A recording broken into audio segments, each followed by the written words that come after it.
Hai guys, apa kabar kalian semua? Senang sekali saya Laura Elvina bisa menjumpai kalian semua di CCTV minggu ini.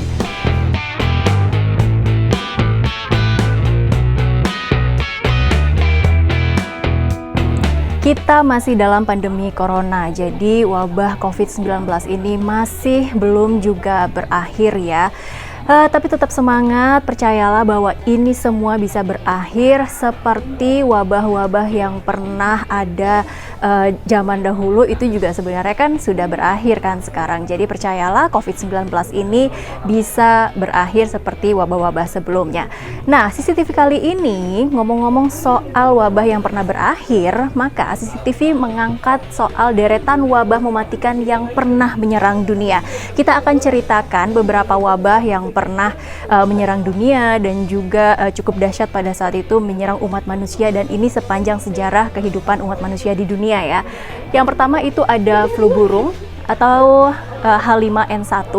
Jadi flu burung ini pertama kali ditemukan atau kasus pertamanya itu di Hong Kong pada tahun 1997.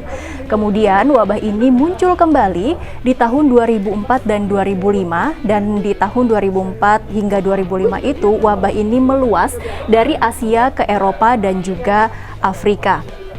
Nah, flu burung ini merupakan virus influenza yang menyerang unggas. Jadi seperti ayam, bebek, burung, you name it, apapun yang berjenis unggas itu rentan terpapar atau terinfeksi dengan virus H5N1 atau flu burung. Itulah kenapa kita disarankan untuk mengolah makanan kita yang berbahan dasar unggas itu harus dengan kematangan yang sempurna agar misalnya ada unggas yang terpapar virus H5N1 ini, maka virusnya tidak akan hidup lagi dan tidak bisa menginfeksi manusia begitu, karena salah satu penyebaran virus flu burung ini melalui makanan begitu ya. Jadi hanya dari unggas ke manusia. Belum ada penelitian yang benar-benar bisa menyatakan bahwa virus ini menyebarnya melalui manusia ke manusia seperti coronavirus yang saat ini terjadi.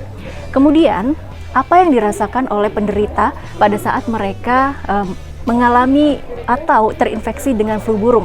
Mereka akan mengalami ISPA atau infeksi saluran pernafasan akut. Kemudian mereka juga akan mengalami demam tinggi sekitar 38 derajat Celcius ke atas, dan sakit tenggorokan, batuk, pilek, nyeri otot, sakit kepala, lemas, dan juga pneumonia. Jadi memang gejala-gejalanya ada gejala flu yang pada umumnya ya. Nah, sebenarnya jumlah kematian dari flu burung ini tidak terlalu tinggi. Hanya saja rasio atau risiko kematiannya itu cukup tinggi, yaitu sebesar 60%. Artinya seperti apa? Kalau ada infeksi flu burung kepada 10 orang, 6 orangnya itu meninggal dunia. Bahkan ada yang mengatakan bahwa rasio kematiannya itu mencapai 80%. Jadi bayangkan, kalau 10 orang terinfeksi, 6-8 orangnya itu meninggal dunia. Kemudian ada wabah campak. Jadi jangan dianggap sepele ya campak itu, karena di zaman dulunya itu adalah sebuah wabah guys. Oke, campak itu tidak ada yang bisa menyatakan kapan kasus pertamanya ditemukan, tetapi di tahun 1963 sekitar 2,6 juta orang meninggal dunia per tahun. Kemudian di tahun 2000 hingga 2017 itu 21,1 juta kematian bisa dicegah dengan vaksinasi. Bayangkan 2,6 juta per tahun, kematian per tahun itu angkanya cukup tinggi. Kita saja melihat jumlah kematian coronavirus 380.000 di dunia, itu saja kita sudah melihatnya, wow banyak sekali ya jumlah kematiannya. Bayangkan campak pada saat itu setiap tahunnya menewaskan 2,6 juta orang. Namun mengapa di tahun 2000 hingga 2017 wabah campak bisa dikendalikan? Karena memang sudah ada program vaksinasi untuk campak ya. Jadi di tahun 2018 juga kematiannya semakin menurun, sekitar 136.000 kematian. Kalau kita lihat 136.000 kematian berdiri sendiri itu pasti jumlah yang sangat banyak. Satu orang saja itu sebenarnya jumlah yang sangat banyak untuk kematian yang disebabkan oleh wabah penyakit begitu ya. Tapi kalau kita bandingkan 136.000 dengan 2,6 juta, jelas ini adalah jumlah yang sudah turun sekali di tahun 2018, dan sampai sekarang juga memang jumlah kematiannya juga terus menurun. Nah, siapa yang rentan dengan penyakit campak ini? Anak kecil. yang tidak divaksinasi itu berisiko paling tinggi terkena campak dan komplikasinya. Campak juga disebabkan oleh virus ya, jadi bukan bakteri. Campak disebabkan oleh virus dalam keluarga para myxovirus. Campak juga diketahui menular melalui kontak langsung atau lewat udara. Kontak langsung itu seperti aja ya, seperti virus corona saat ini, droplets begitu ya. Ketika kita ada berdekatan dengan orang yang terinfeksi campak, maka itu penularannya akan sangat mudah. Selain itu juga lewat udara. Nah, campak itu menginfeksi saluran pernafasan dan kemudian menyebar ke seluruh tubuh.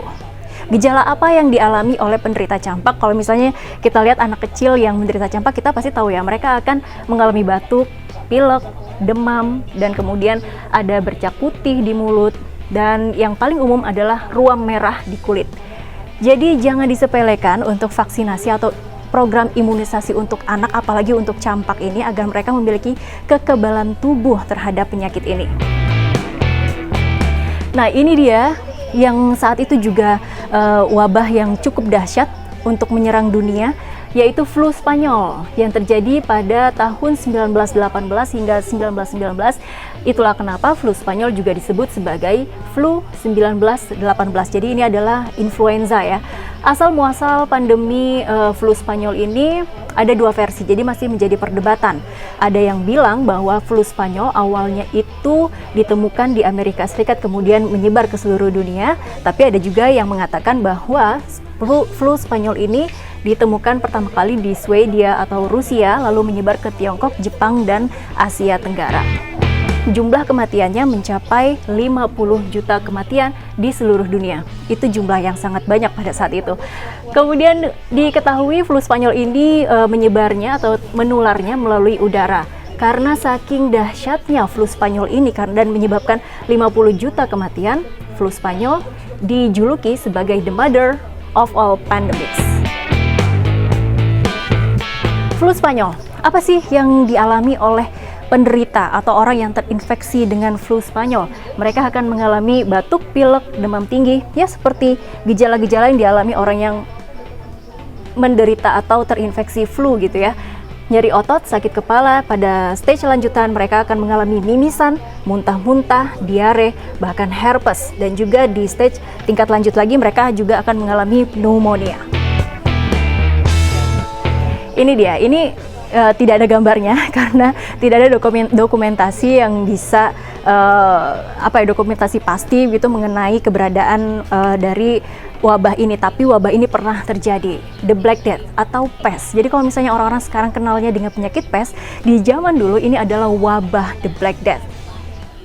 Kenapa disebut pes? Karena penyakit ini disebabkan oleh bakteri Yersinia pestis yang berasal dari tikus. Kemudian bakteri ini bisa menginfeksi manusia melalui lalat dan kutu yang hinggap di manusia.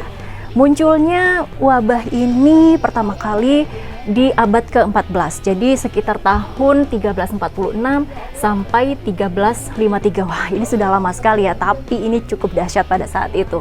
Dan ini menyebar di Eropa dan juga Asia. Banyak peneliti yang percaya bahwa penyakit the Black Death itu awalnya menyebarnya atau ditemukannya itu di China. Kemudian penyakit ini menyebar ke seluruh Eropa dan juga Asia melalui jalur perdagangan atau melalui jalur kapal yang saat itu digunakan untuk perdagangan. Nah, kenapa saya tadi bilang dahsyat ya wabah the Black Death ini? Karena kalau tadi flu Spanyol menyebabkan 50 juta kematian, the Black Death diperkirakan menyebabkan 75 hingga 200 juta kematian. Jadi ini cukup banyak pada saat itu, dan wabah ini juga cukup panjang terjadinya karena bisa mencuat atau muncul berkali-kali pada saat itu. Nah, the Black Death memiliki 3 jenis. Jadi ada septicemic plague, bubonic plague, dan juga pneumonic plague. Septicemic plague itu penderitanya akan mengalami kehitaman di bagian tubuh. Itulah kenapa penyakit ini disebut sebagai the Black Death atau maut hitam begitu. Nah, untuk bubonic plague, penderitanya akan mengalami pembengkakan di kelenjar getah bening. Jadi pada saat itu juga banyak orang-orang yang menderita atau terinfeksi the Black Death ini mereka mengalami seperti ada benjolan-benjolan di tubuhnya. Dan itu adalah pembengkakan kelenjar getah bening. Kalau pneumonik plaque sudah pasti ya, itu menyerang saluran pernafasan. Nah, pada saat wabah The Black Death itu adalah asal kata karantina muncul. Kenapa bisa begitu? Jadi, karantina yang saat ini digunakan untuk mengisolasi satu wabah penyakit itu asal katanya dari quarantena. Quarantena adalah bahasa Venesia, di mana pada saat itu pemerintah Italia melakukan isolasi selama 40 hari kepada orang-orang yang datang melalui jalur pelabuhan begitu, untuk memastikan bahwa mereka itu sehat, mereka bebas dari wabah atau penyakit The Black Death ini. Itulah kenapa 40 hari dalam bahasa Venesia itu adalah quarantena. Nah, tahu kan sekarang kenapa kita harus melakukan karantina kalau misalnya ada wabah penyakit. Jadi PSBB, lockdown, atau apapun itu istilahnya, misalnya di Bali PKM, itu adalah satu upaya untuk mengkarantina, untuk memutus rantai penyebaran wabah penyakit seperti virus corona.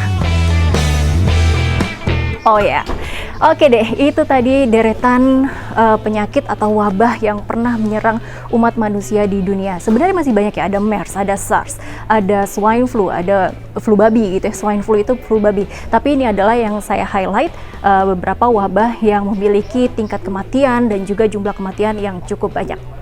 Terima kasih sudah menyaksikan CCTV minggu ini. Semoga informasi ini bisa berguna. Saya Laura Elvina pamit undur diri. Sampai jumpa.